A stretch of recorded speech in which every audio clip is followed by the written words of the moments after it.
I don't think that most churches are thinking, yeah, we're going to opt out of ministering to these parts of our community. I just think it's like most people who are walking with Jesus who don't notice the people he notices and just to keep on walking without ever giving a thought to it. From Christianity Today, you're listening to The Bulletin, a podcast about the people, events, and issues that are shaping our world. I'm Mike Cosper, and today on our show, I am joined again by Russell Moore and Nicole Martin. Today, we're going to talk about sign language in the end zone, Satan in the state capitol, and the author of our 2023 Book of the Year, Chris Watkin, joins us to talk about his book. Stay with us.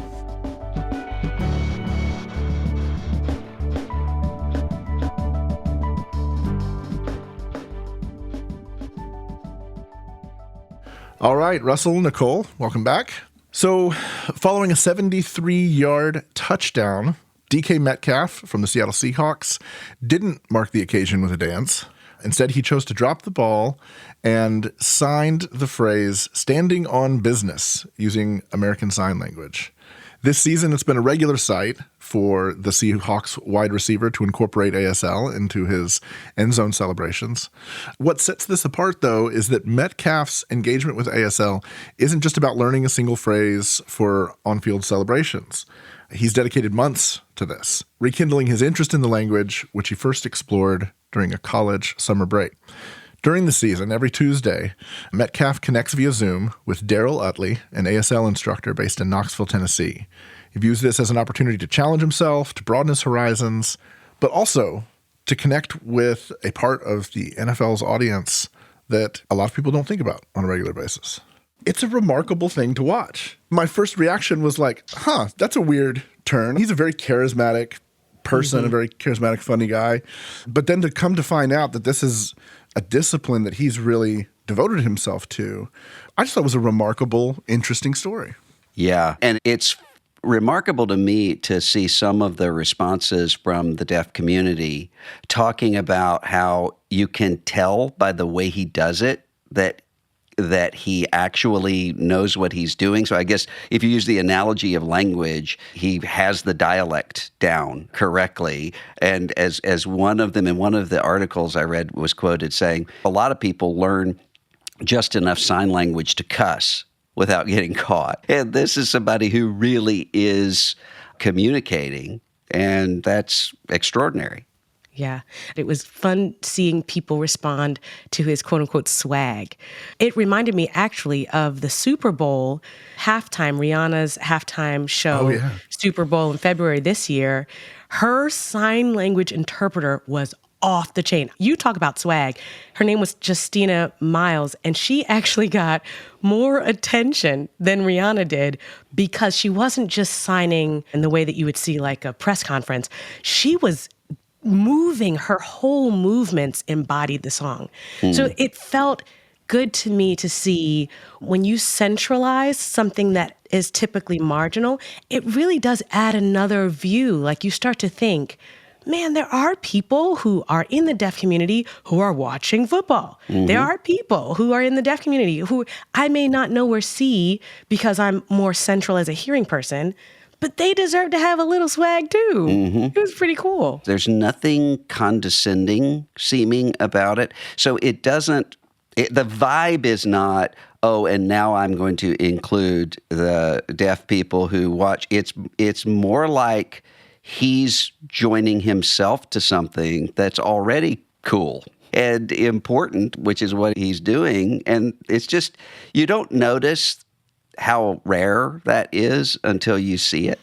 There's a great article about all of this in The Athletic, which is just consistently doing some of the best sports journalism out there right now. And he talks about it. And one of the things I've always liked about Metcalf is he's a little bit eccentric. There's one of my favorite interviews with him is someone was asking him about diet and nutrition. And if you've ever seen Metcalf, the guy is ripped. He is just genetically blessed. But there's this great interview with him where they're asking him about his diet and nutrition, and he goes through his day, like, I get up in the morning, and I eat this, and I do this, and then I work out, and then I lift, and then blah, blah, blah, blah, blah. And he goes, and then for dinner, most nights, it's usually candy. And the interviewer's like, I'm sorry, what? He's like, yeah, I really like candy. I eat a lot of candy for dinner. And they're like, so what do you have? And he's like, usually it's like 1 pound, 2 pounds, gummy lifesavers, gummy Snickers. Just like a 14-year-old boy would eat candy for dinner. DK Metcalf is eating candy for dinner. And what was hilarious was I remember when I first saw it was somebody took it and said, actually, he needs to replenish his glycogen supply. So this is why it's actually this whole thing. And I'm like, the dude eating gummy bears for dinner every night. There's no logic for it. Anyway. Yeah, he's not taking a nutritionist recommendation on that one. Yeah. He's an eccentric super athlete and an eccentric person, but he's also clearly very brilliant. And I love that he talked about curiosity, just becoming curious about this community that he didn't know was out there, that he didn't know felt disconnected from the sport. It was interesting to read that his entry into this was not some justice advocacy march. I'm going to go and bring awareness to this topic. Therefore, he was just, the way he described it, he was bored. Like he needed a hobby and decided to go in this direction. For me, in my growing up years, I was very blessed to be in a church, a charismatic, traditional Black church that had a powerful sign language ministry, so much so that people would often watch the sign language interpreters with the sermon more than they would actually watch the sermon. So for me, it felt very natural, but I also realize that's not the case for everyone. I think in terms of the church, one of the reasons that we miss some of this is we don't know who in the body is really equipped to do it. And so I think if we would just ask the question, is there anybody out here who is skilled in ASL or who wants to become skilled in ASL? We might be surprised at how many people that's exactly how God has gifted them to build up the rest of the body. Yeah. Or do you know of someone who could come to our church but wouldn't because they are not in the hearing community? They need to have assistance. In my home church, we didn't have an autism ministry.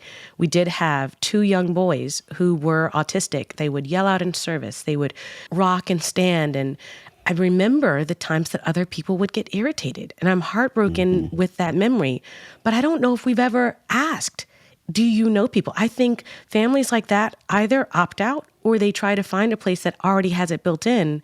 It just seems like it's a missed opportunity. Here we have the NFL taking advantage of an opportunity that the church is missing out on in some ways. Yeah, you just look at the stats of how many, and I encounter this a lot with fellow adoptive families who have major sort of medical issues that they're working through. The numbers of unchurched in those families particularly, it's unbelievably high. Yep. And I don't think that most churches are thinking, yeah, we're going to opt out of ministering to these parts of our community. I just think it's like most people who are walking with Jesus who don't notice the people he notices and just to keep on walking without ever giving a thought to it. So a few years ago, I worked with the International Mission Board doing some documentary podcasting and storytelling about their work around the world.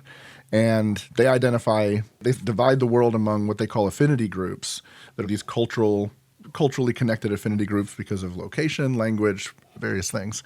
And there's 8 of them. And one of them is the deaf affinity. And I had no idea that was identified as a distinct group culturally in various ways. But they talk about 80 million people worldwide who are considered culturally deaf. And as a result, there are these affinities across cultures, across the world for deaf people that made sense for missionaries who were trying to reach them. And one of the things they talked about is this is actually one of the largest unreached people groups in the world because the church doesn't serve this community well. And some of the evangelistic work they do to the deaf and everything was just really remarkable. And it was the thing that sort of put on the radar for me, wow, this is a whole world that I'm unfamiliar with. And you can imagine, part of what's fascinating about it to me is you can imagine how people who have nothing else in common other than the fact that they literally can't hear have a ton in common because they can't hear, because they've learned to navigate the world in certain ways. They've learned to experience things in certain ways. And I went to a deaf church here in the States that was planted by the International Mission Board, planted by this affinity group. And to just see how they gathered, how they did worship, how they did all of these things, it was really remarkable. And it was also remarkable in As I talked to the missionary who was leading this, it was remarkable to think about all the different ways that local churches, any local church, could make space for this, could invest in ways to reach the deaf. I think it's a wonderful story that it shows up on our radar in this way. And part of the reason I love it is because it shows up because of curiosity, not even necessarily because somebody went out of their way to raise awareness, so to speak. I am also reminded through DK Metcalf just how embodied sign language is in Bible translation. To your point, one of the most unreached people groups. And you go to the Museum of the Bible, on the top shelf, you see all of the Bibles of languages that are still to be translated, and the majority of them are for deaf communities. So you think, but they can see, they can read. Why can't our translations be enough? But sign language is embodied. And so when you see DK Metcalf and Justina Miles or others who are doing sign language, there's a bodily interpretation that makes things come alive. And that's why so much of Bible translation for deaf communities is video-based, because they want to embody it. This is here my little Advent kind of voice in the back of my mind. This is what it means, that our whole gospel is embodied. Yeah. It's not just what we do or by reading with our eyes. It's like how the words show up in the way that we talk and speak. The other thing that I couldn't help but think about when reading DK Metcalf's story was actually a very different situation, very different story, is the story of DeAndre Hopkins and his mom. So DeAndre Hopkins, wide receiver for the Texans, for that reason, a villain in my book, but not actually a villain in real life. Every time he scores a touchdown, he runs to the stands and gives the football to his mom. And his mom is blind. His mom was blinded. There was an incident years ago where she was attacked, and a woman she threw lye in her face, and she lost most of her vision almost immediately and has pretty much lost all of it ever since. But it's another one of these stories about this athlete who, first of all, he didn't set out to raise awareness of anything. He's just given the football to his mom, so she knows he scored, though she says she always knows when it's him. But it shows these connections, again, that there are people in our world who live at the margins, but they're not actually at the margins. These are our neighbors. These are our moms. These are our friends. These are people who can be reached and whose stories ought to be told. And I love when that happens. It's one of the things that I think the greatest thing about sports is the way that those kinds of human dramas and that kind of affection comes to the surface through the game. She made a statement in one of the interviews saying that sometimes in her world of not being able to see, she feels so alone. And it strikes me again, how many people are feeling alone? And when they see some reference to somebody who acknowledges someone else in their condition, it can make them feel seen. These are the reminders and signposts that God gives us to ask who are the people that we're not seeing or ministering to. And I've found a lot of it happens the second way we talked about rather than the first. It's not so much people get involved because of curiosity, although that's great when they do.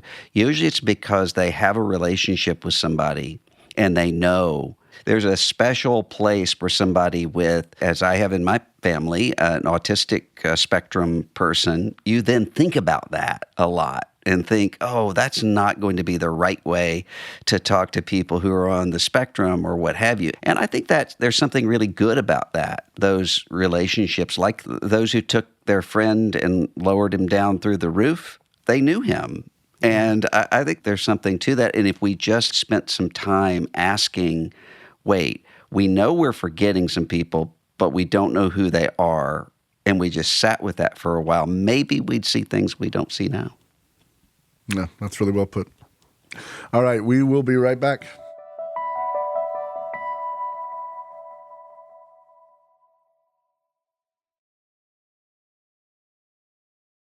The Satanic Temple of Iowa, which I was not aware there was a Satanic Temple in Iowa, but maybe there's one in all 50 states. They placed, with state permission, an altar on the floor of the Iowa State Capitol in the lobby. It displays what are described online as the 7 fundamental tenets of Satanism, including the statement that the freedoms of others should be respected, including the freedom to offend. Christians have reacted in a variety of ways to all of this. And Russell, you wrote about this week for your newsletter. What do you think about all this? I think that sometimes we think, oh, this is a classic kind of religious liberty question about whether or not there are going to be people excluded from expressing their faith in the public square. That's really not what's going on here. I think a lot of us think of the Satanic Temple and the Church of Satan and those kinds of places as places that believe in the devil and who worship the devil the way that we worship God. That's actually not what it is, especially with these groups who want to put up displays in places. It's usually more about eliciting the outrage. So it's like the atheist groups that will do we're the church of the flying spaghetti monster in order to say we're showing you how silly it is. And in most cases, and this happened in Oklahoma too, putting up these goat-headed gods are a way of saying this is why having any sort of expression, recognition of Christmas or Hanukkah or Diwali or something like that is wrong. And so that's just a very different category. And it reminds me, when I think about how these satanic groups don't really believe in Satan, what do they believe in? They believe in strength, they say. They believe in doing what you will. And that's what, in what I wrote, I'm concerned about is that kind of Satanism. Because most people rightly are repulsed by a goat-headed being. I cannot imagine very many people walking through the state capitol, and Clarissa Mall on our team was talking beforehand about how, imagine these school groups going through the capitol, and here's this thing. Most people aren't going to be drawn to that, to, oh, wow, let me explore this more, it's really cool. But there's a kind of Christianity that can do what that goat being is doing, which is the goat being is just a way to make a culture war point and to own the Christians. And I think we can do that with anything. It's literally what Jesus calls Satan worship. You had a statement in your newsletter that, for me, just really summed it up, something along the lines of, don't be afraid of the devils that you see, be afraid of the ones that you don't see. And it does make me think about teachable moments for children, because this is what our faith is about. It is not about living in a world where everything speaks of the cross and everybody's talking about Jesus. It is about standing on what you believe when you see these images and these visions in front of us. That statement made me think, man, here we are getting upset about something we see. What are the evils that we don't see, that are right in our faces? And why do we become so complacent with that evil and then so upset about the visibility in front of us that really isn't about us at all, other than trying to stir us up? And to be clear, I wouldn't allow that Satan statue into the Iowa State Capitol if I were making the decisions, precisely because publicity stunts are not religions. And so I wouldn't have allowed that. And I'm as close to a religious liberty absolutist as one can get. But it ought to remind us, I was mentioning to you, Nicole, before we came on the air, my son was describing some homeschooling group in another place, and he said, they're not like we homeschool. They're the kind of homeschoolers who don't allow their kids to say devil's food cake, but will trust them with an AR-15. And usually, that kind. Usually it's not quite that extreme, but I get the point. There can be a way of being really worried about the devil externally in a way that he so rarely manifests himself. And if you remember what in Screwtape Letters, what Screwtape says to Wormwood, there are times and places where the best thing we can do is to be visible and to terrify people. But in this kind of a time, it's to be concealed and to allow people to follow that path without even knowing that they're doing it. And if you can get people to embrace the ways of the devil while thinking they're following Jesus, that's the really dangerous thing. I'm with you on the conceptual goofiness of the whole Church of Satan project. Because it's, like you said, this thing does not exist because of sincerely held beliefs about spirituality, metaphysics, God, the devil, any of that stuff. It's ultimately a mockery of everyone else who does it. The thing I kept thinking about when I saw the display was contemporary art. The famous examples that always come to mind are Duchamp's fountain. So Duchamp took a urinal and signed it and called it fountain, and today it's in I think it's in MoMA in New York. It might be in the Tate Modern. I can't remember. Or like Jeff Koons, who's still alive and is still doing some of this stuff. Like Jeff Koons became famous for a series of artworks in the 1980s where he would go to the Hoover vacuum factory and he would get the first 3 of the new vacuums right when they came off of the assembly line. He called them virgins, and he'd put them in a hermetically sealed box and light them and then display them in a gallery. And it was the same, particularly with Koons. It was the same thing. The fundamental idea here is that art is nonsense, that the things that artists do to create beautiful things, they're all pointless anymore because now we have all this technology that can create beautiful images and all of that. So the whole idea was like, we're just going to mock the entire thing. Mm-hmm. And oh, by the way, get rich beyond imagination as we do it, because I'm going to take these Hoover vacuums that he probably paid $39 a piece for in 1981 or 82 and sell them for 6 figures at a gallery in Chelsea in New York. And to me, there's something about this idea that in the name of tolerance, we create the space for the satanic display, which is ultimately a mockery, not just of Christianity, but of religious belief in general. It's like being the gallery owners in the 1980s that put Jeff Koons' work on the wall and took it seriously. I think one of the things they're trying to do is remember when the people wrote an article for a scientific journal with a postmodern deconstructionist view of quantum physics that was just gobbledygook jargon intentionally. It was just ridiculous stuff, taking what people do in the fringes of postmodernism to English literature and doing that with science. And it was in the journal. And only then did they say, see, we did this fake article and they accepted it because this stuff is nonsense. It's all nonsense.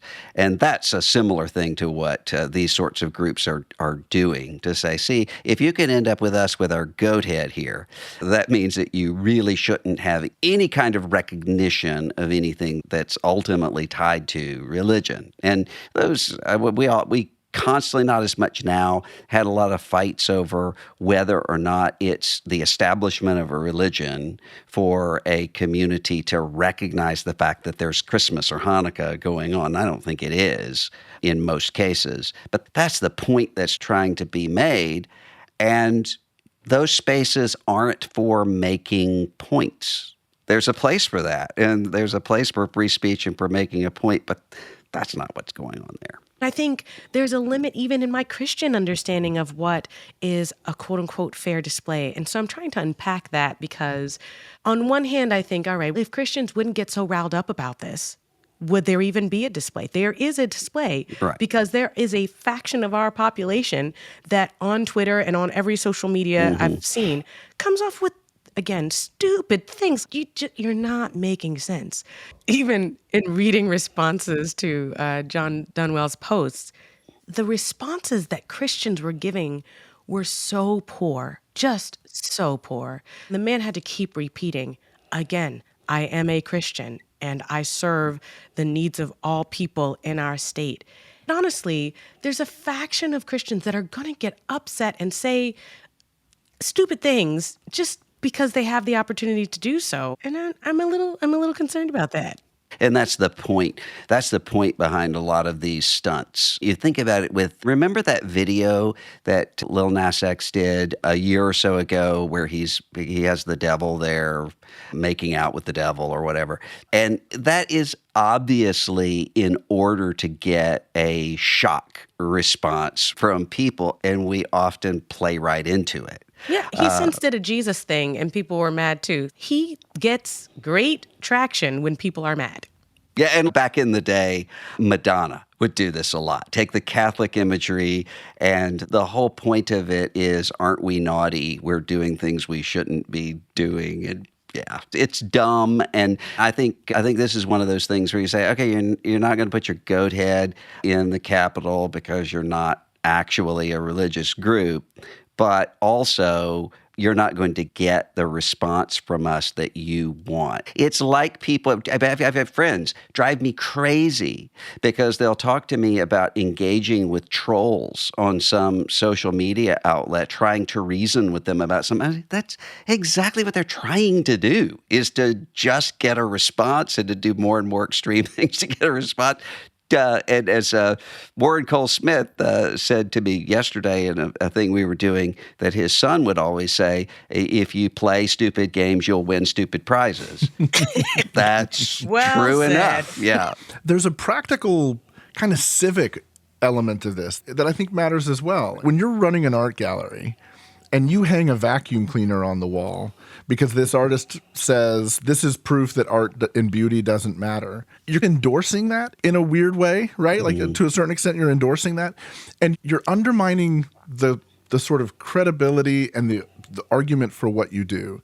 And the reason I keep thinking about this with this story is because religious displays in Capitol buildings, courthouses, different places, you can take them or leave them. But fundamentally, the reason people argue for them oftentimes is because the religions that are usually being displayed, Christianity, Judaism, Islam, other religions that are displayed, even in U.S., there's symbolism from other religions in U.S. courthouses.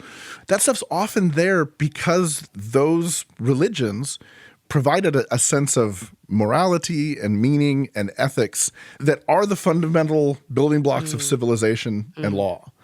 And it's just interesting to me and obviously, like, probably this whole Iowa, anybody gets to display something if you fill out the form and get the permit thing is not built this way and is not thinking this way. But man, like, space matters, symbols matter, all this kind of stuff matters. And to me, when you understand that the Church of Satan exists to be a mockery of all things moral and ethical, not just a mockery of all things Christian and religious, there's a fundamentally self-destructive thing going on when we say, yeah, we'll make space for this in the lobby of the Capitol, because it's a middle finger to what you do. Every right has limits. And you think about even this display, they wouldn't allow them to have an actual goat's head, I guess because of animal cruelty. But I do think that it's not a violation of religious freedom to say a scary goat figure with the way that children are going to react to that in terror at Christmas probably isn't what we want to do.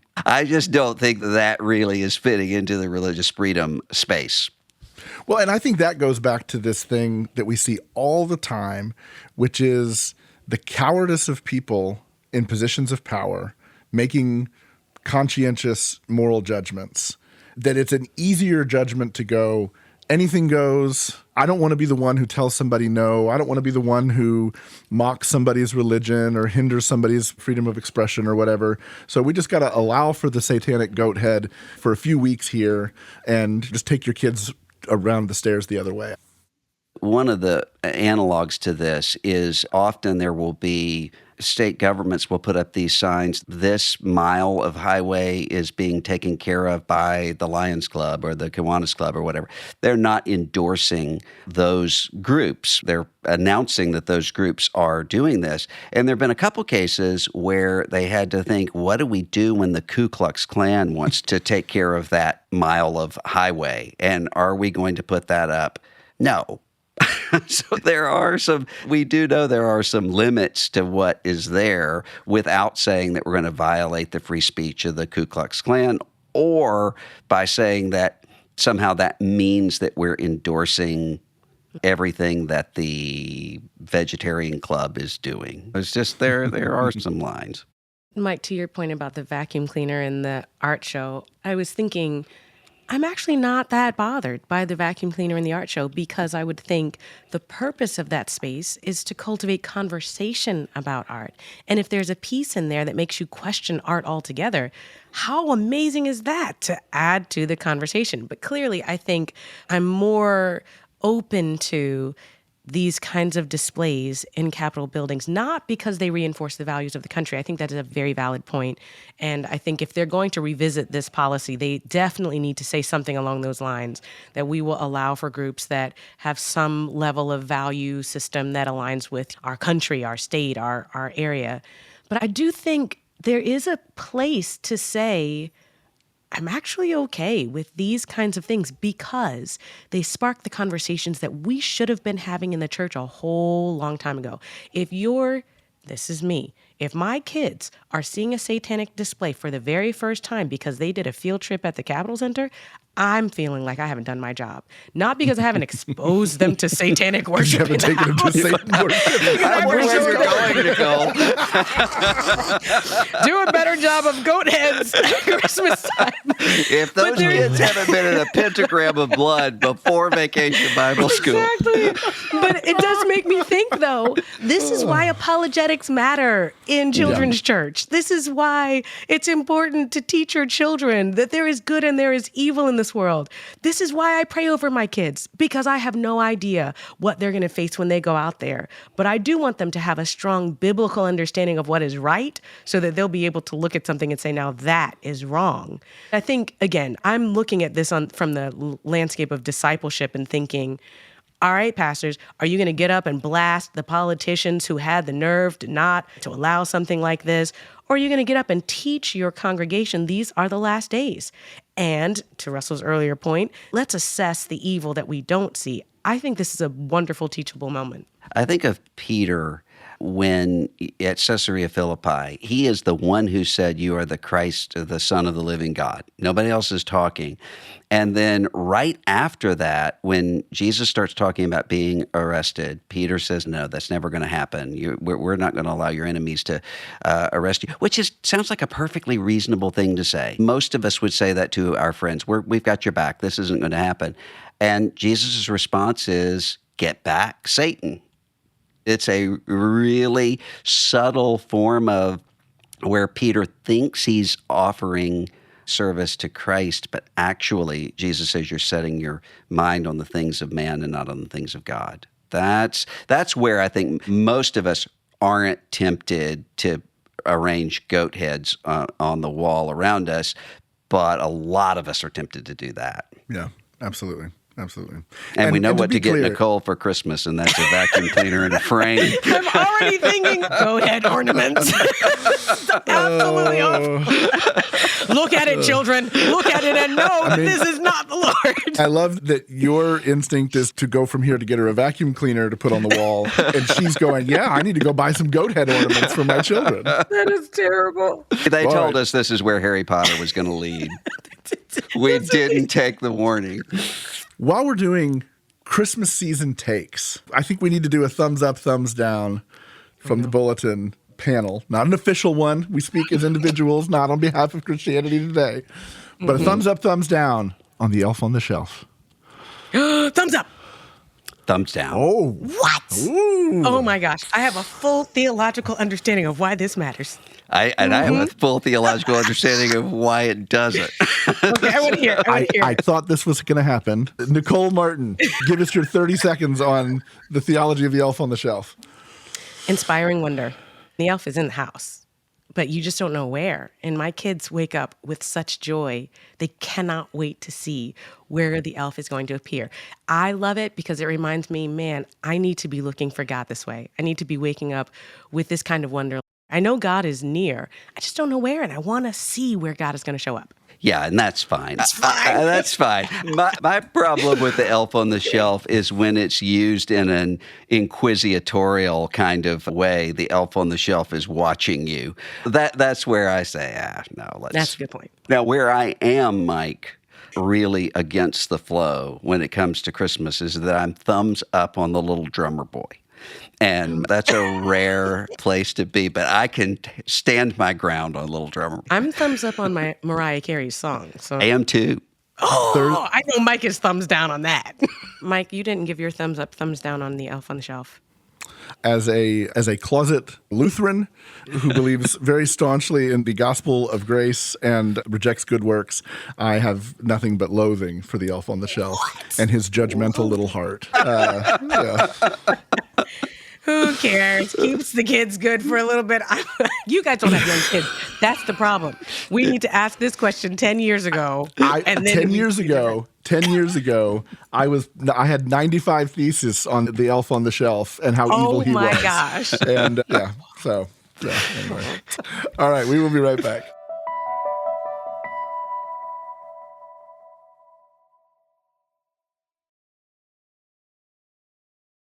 All right, we are back, and joining us for this next segment is the author of Christianity Today's Book of the Year, Christopher Watkin. Christopher, welcome to the Bulletin. It's lovely to be with you. You're the author of Biblical Critical Theory. Jonah Goldberg, one of my favorite podcasters, always asks this question when he has authors on his show.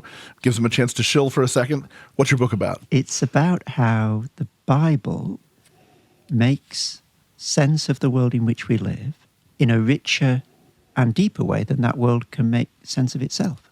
So I have to ask, Christopher, first of all, your book really is fantastic. And I think it is a difficult undertaking to try and make sense of the world according to the Bible in this day and age. And I wonder, the title of your book, did you intentionally go the route of something that sounded so close to critical race theory? It's a really interesting question, Nicole. The title grew on me. So I was brainstorming with the publishers and threw out loads of titles. So they said, this one looks really good. And I said, oh, okay, we'll run with that.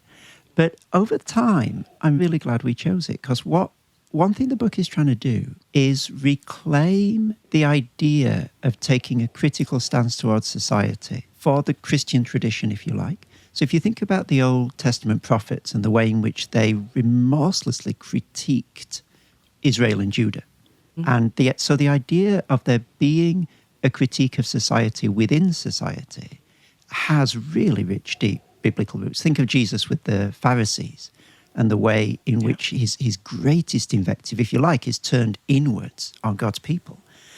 And I came across an argument by an Augustine scholar called Charles Matthews, and he said, the first time you ever see the whole of a society being critiqued in the history of the Western tradition is Augustine's City of God.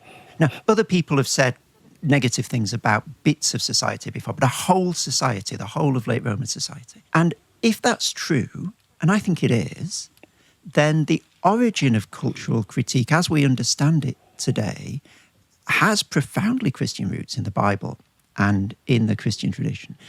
And I think there's also a stronger argument that you can make, and this might seem a bit controversial, but I'll say it anyway. I don't think you can do what critical theory does properly without something very close to a biblical basis. And the reason is that in order to critique society with any weight, you need something to measure it against. In order to know what we're doing wrong, you need a measure of what's right. And you can't simply draw that measure out of what there is, out of the status quo. You need what the Frankfurt School critical theorist Theodor Adorno calls a standpoint of redemption. You need somewhere to stand to see what things look like when they're working well in order to know what's not working well. And now he's not a Christian, but he still uses this theological language really interestingly of a standpoint of redemption, because that is what you need. You need to know what the world looks like when it's put right in a way that's more than this feels good to me, or I have an intuition that this is what it's like when it's right. That's what the Bible gives you. One of the things, Christopher, that I think is effective about your book is, like the City of God, there's critique but without despair. When you think of City of God, the Roman Empire is fallen, and there's what looks like complete chaos, and Augustine is giving this, everything's not shaken here. And I think this is a lot of what your book does, which is to instill confidence in people. Wait, we actually do have a story that makes sense of this. And I think the key there, Russell, is that it's a bigger story, isn't it? Whatever's happening in the world at any particular point, the biblical story is bigger and richer and deeper than that. And I guess we have a lot to learn in our relatively comfortable countries from those who are going through real deep hardship. You hear stories of people who are killed, martyred for their faith today, who face that with great poise, with great peace and dignity, because it really sharpens up your thinking, doesn't it, when you're going to die? You think, no, actually, the biblical story is a lot bigger than this. I can be killed, and that's not the biggest thing that's going to happen to me. There's a deeper reality. And perhaps that's something that in more comfortable societies, it's easier to lose sight of than when we're at the pointy end of persecution. The book's been out for several months now. I'm curious, has there been a response to the book that you found particularly surprising, or responses or reviews or attitudes towards the book that you didn't expect? The most wonderful thing about the whole experience is the emails that I get from people. One example, there was I almost cried with my wife reading this email. There was someone who'd gone through an operation, and they were recovering, and they were bedbound. And they said, someone gave me your book, and I didn't want to read it because it's too long, and who wants to read a book that's that long? But anyway, I was in bed, so what could I do? And I read it, and she said something to the effect of, it rekindled my love for Jesus. And my wife and I said at that point, that's the ball game. That's it. And so that's been the most treasured aspect of the response. If the book can help people fall in love with Jesus just a little bit more, then I'm done. What I would love to happen is, whether people agree with the book or not, for them to catch a vision for the bigger project that I would love it to be part of, which is elaborating a robust biblical critical and social theory for our day. And I think that has to be something that the church as a whole does. No one particular corner of Christianity can do that. And no one particular cultural expression of Christianity can do that either.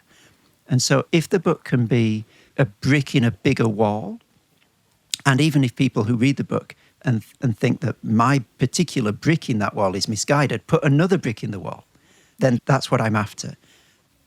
So how do you suggest that cultures navigate what in some ways have been cultural moments that some would co-opt for Christian moments? For example, in the U.S., it may be the election. There will be some who will say, my candidate becoming president is the biblical moment of our time, and we need to see this as part of God's will, God's advancing of the kingdom.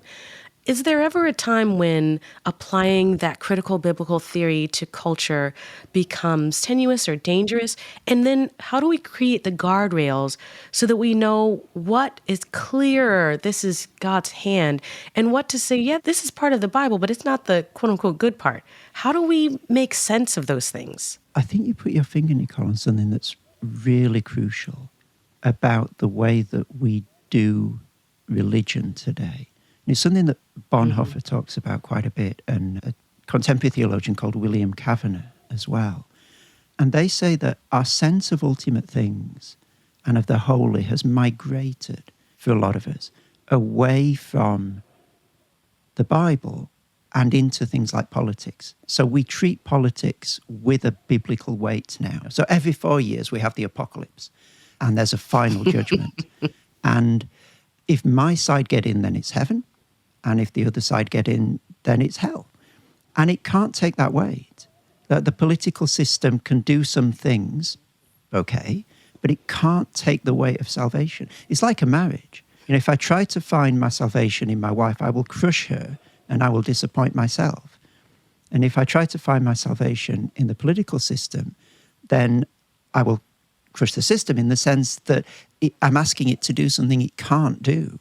And then when it can't do it, I'm going to be really frustrated and throw my toys out of the pram. But I shouldn't have been asking it to do that thing in the first place. And I suppose, again, it goes back to this idea of the bigger story, doesn't it? Keeping, if you like, keep the big thing, keep the Bible as the overarching framing story. Because God can take that weight. He's the only one, isn't he, who can take the weight. I can put the whole weight of all my hopes and fears and dreams and nightmares on his shoulders. And he did take those to the cross, didn't he? In his death, he bore that weight. that I can't bear, that the political system can't bear, that my wife can't bear. And he rose again to give me hope. And if I don't put that weight there, if I put that weight on the political system, if I put that weight on my marriage, if I put that weight on myself, I'll destroy myself. Professor Watkin, the books of the year, Christianity Today books of the year, the first one that I can see as a book of the year was Philip Yancey's Disappointment with God. And I think there are some people who, when they see the book of the year, they think, okay, this is something I can take and apply to my life. And some people might be intimidated by the sheer size of this book and think that's not really for me, it's only for scholars. I wonder if you would agree with me that somebody could open the book at certain points of interest to them and still profit from it, even if they don't read the whole thing. I hope so. I certainly wrote it with that intention. I didn't write it like a big, heavy academic book. It just happens to be long because the Bible's long, and there's lots of Bible to talk about. But the tone of it is not intended to be some filled with all Greek and Latin words and anything like that. I tell some funny stories along the way. And one thing that I've heard, especially from pastors, is that they've found that rather than reading it from cover to cover, they've just dipped into particular chapters when they're preaching on a particular part of the Bible or when they want to know more about a particular part of the Bible. And they found profit in it that way. So I certainly don't think it's something that you have to begin at page 1 and end up at page, whatever it is, 670 odd. You can dip in, definitely. Christopher, congratulations on the award and on writing the thing. 656 pages. Silly question, but worthwhile question, I think. Your next book, longer or shorter? Whatever it's about, it's going to be a lot shorter, I assure you. So you say now. That's right, yeah. Oh, great. Well, Christopher, thank you so much for joining us on The Bulletin. We're so thrilled to have you. And listeners who want to hear more, actually, Chris, you were on Russell Moore's podcast earlier this year when the book first came out. So we can link to that as well if they want to hear a further conversation. Or you can get the book wherever fine books are sold. Thanks for listening. We'll be back next week. The Bulletin is a production of Christianity Today. It's executive produced by Eric Petrick and Mike Cosper. It's produced by Clarissa Mall and Matt Stevens. Post-production by TJ Hester. Our art for this episode is by Rick Shooks. Music by Dan Phelps. And social media by Kate Lucky. Thanks for listening.